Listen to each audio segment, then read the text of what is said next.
నాయనా సంసోనా, ద్వారబంధాలు ఎందుకు ఓడబెరికావు? నేనెంత బలాఢ్యున్నో ఈ ప్రజలకు తెలియాలి. దైవజనమా, అపరాధం పాపం నీలో ప్రవేశిస్తే దేవుడు నీకు ఇచ్చిన కృపలను తలాంతులను నీ పేరు ప్రఖ్యాతుల కొరకు నువ్వు వాడుతూ ఉంటావు. నీ పేరు ప్రఖ్యాతుల కొరకు వాడుతూ ఉంటావు. నీ కీర్తి ప్రతిష్టల కొరకు ఆయన కృపలు వాడొద్దు. నీ గొప్పతనం కొరకు, నువ్వెంతో గొప్పదానివో ప్రజలు తెలుసుకోవటానికి పొరపాటున కృపను వాడొద్దు. ఎవరైనా నిలబడి పాటలు పాడేటప్పుడు నా గొంతు జనం వినాలి, ఆ దరిద్రపు ఆలోచన ఉండకూడదు.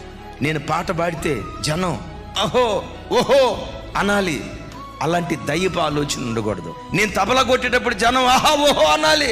నేను ప్రసంగం చేసేటప్పుడు జనం ఆహా ఓహో అనాలి. నా గొంతు జనం వినాలి అని అన్నావా, స్వయం పని చేస్తుంది కానీ దేవుని ఆత్మ పని చేయదు.